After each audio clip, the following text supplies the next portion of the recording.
नमस्ते दोस्तों, आज की इस कहानी में आपका स्वागत है। दोस्तों, यह कहानी एक जवान लड़के और उसकी भाभी की है जो सच्ची घटना पर आधारित है। एक दिन की बात, कार्तिक की भाभी रिया की कमर में बहुत ज्यादा दर्द हो रहा था क्योंकि उनको कमर में लचक पड़ गई थी।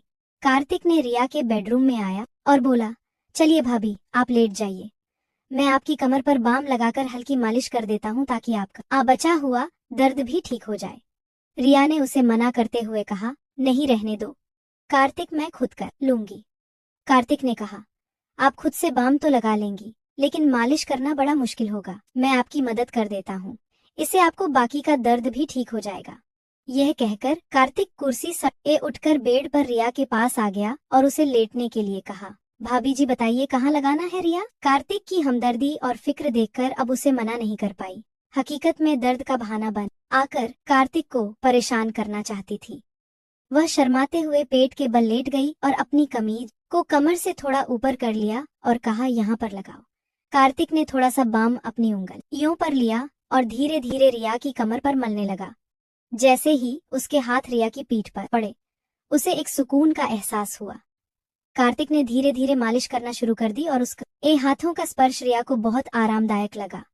जब जब कार्तिक के हाथों की उंगलियां उसकी कमर बंद के पास आई, रिया का दिल जोर से धड़कने लगा, लेकिन उसने खुद को संयम में रखा और कार्तिक की मदद का आभार माना।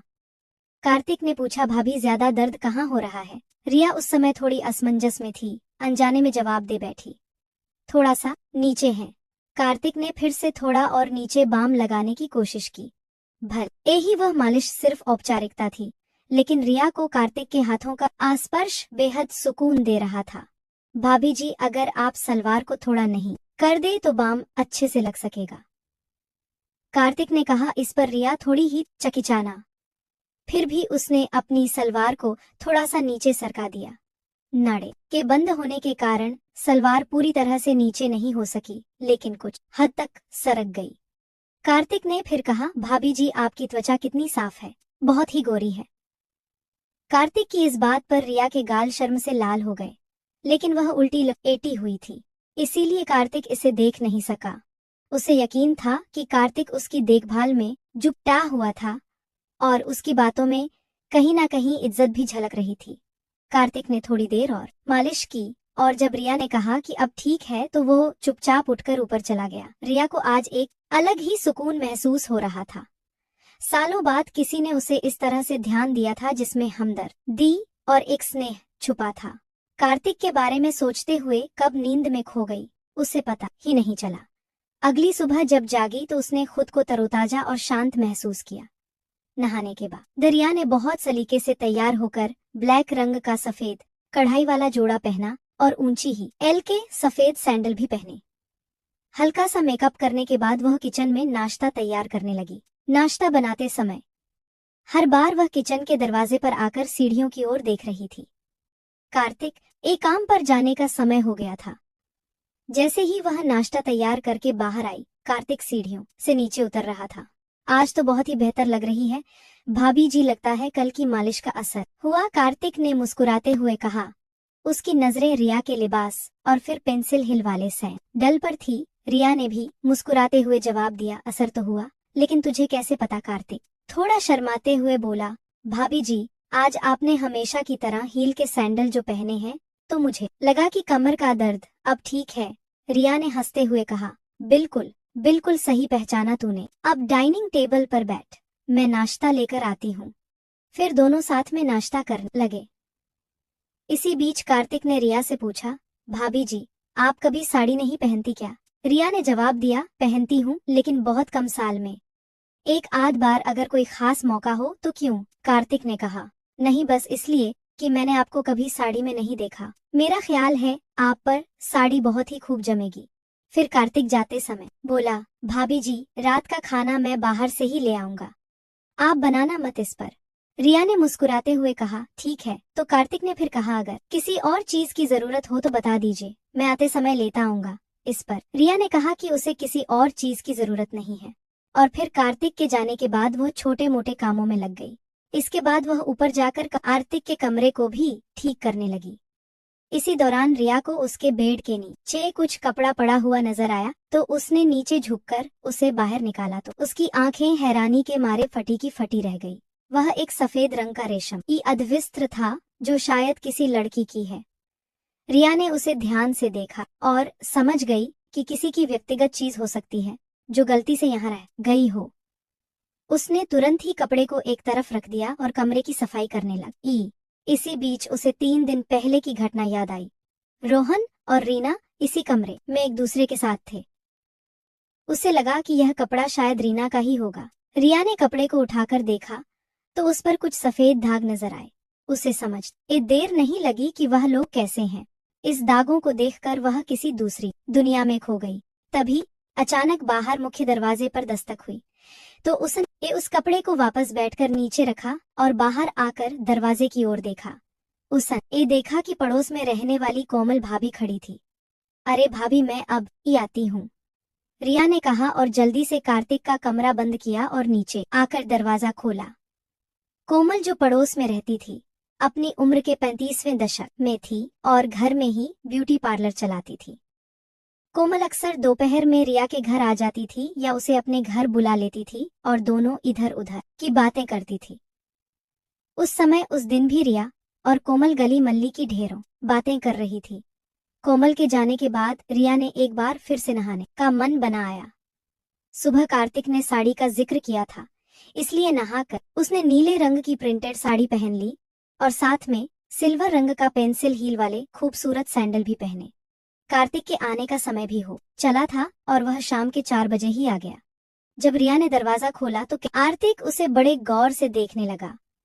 उसे अपनी ओर इस तरह से ध्यान से देखता हुआ देख रिया मुस्कुराते हुए अदा से बोली, ऐसे क्या देख रहे हो? कार्तिक मुस्कुराते हुए बोला, वाकई भाभी, आज आप इस साड़ी में बहुत ही खूबसूरत लग रही हैं। यह कहकर वह अंदर आ गया और वह साथ में रात का खाना भी लाया था। भाभी, मैं ऊपर जा रहा हूँ, फ्रेश होने के लिए आप एक गिलास शरबत बना देंगी प्लीज? रिया ने उसकी ओर मुस्कुराते हुए देखा और कहा, हाँ, क्यों नहीं। उसके बाद कार्तिक ऊपर चला गया और फ्रेश होकर जब नीचे आया तो उसने एक आरामदायक टी शर्ट और शॉर्ट्स पहना हुआ था। रिया ने शरबत बनाया और उसे अपने बेडरूम में ले आई और उसने वहां पर कूलर लगा हुआ था। कार्त एक रूम में आकर सामने वाली कुर्सी पर बैठ गया और रिया भी बेड पर टांगे नीचे लटका कर बैठ गई। दोनों इधर उधर की बातें की। इस दौरान कार्तिक ने रिया से पूछा, भाभी, अब आपकी कमर का दर्द कैसा है? रिया मुस्कुराते हुए बोली, अरे अब तो मैं बिल्कुल ठीक हूँ, कल तहे इतनी अच्छी मालिश जो की थी। कार्तिक ने अपना शरबत का गिलास साइड टेबल पर रखते हुए कहा, भाभी आप आराम से लेट जाइए, मैं एक बार और बाम से आपकी मालिश कर देता हूँ ताकि आपकी तबीयत और भी अच्छी हो जाए। रिया ने मना करते हुए कहा, नहीं कार्तिक, मैं अब बिल्कुल ठीक हूँ। लेकिन कार्तिक ने कहा, भाभी आप मेरे लिए हमेशा इतना करती हैं, क्या मैं आपके लिए इतना भी नहीं कर सकता?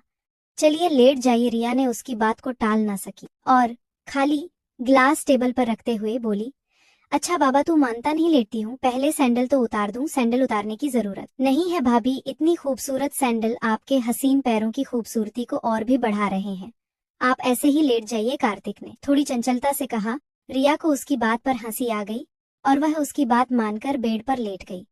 उसने साड़ी पहनी हुई थी, इसीलिए उसकी कमर कार्तिक की नजरों के सामने थी। कार्तिक ने बाम को उंगलियों पर लगाया और रिया की कमर की मालिश करने लगा। रिया ने कार्तिक से पूछा, एक बात बता कार्तिक, तुझे मेरी ऊंची हील वाली सैंडल बहुत पसंद है ना? कार्तिक थोड़ा शर्माते हुए बोला, जी भाभी, आप बिल्कुल सही कह रही हैं, आपको अजीब लगेगा, लेकिन मुझे महिलाओं के पैरों में हाई हील वाले सैंडल बहुत आकर्षक लगते हैं और आप तो हमेशा ही हाई हील की सैंडल या चप्पल ही पहनी रहती हैं।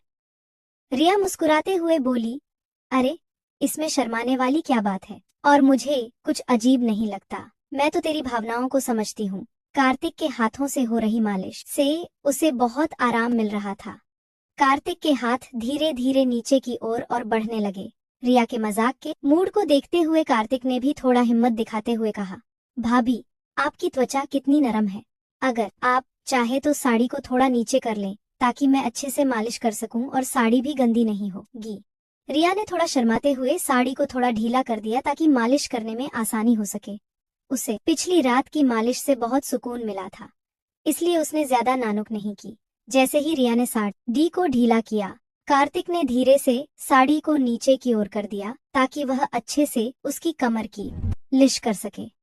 लेकिन उसी समय रिया को एहसास हुआ कि उसने जल्दबाजी में कोई गलती तो नहीं कर दी है और उसे थोड़ी असहजता महसूस हुई।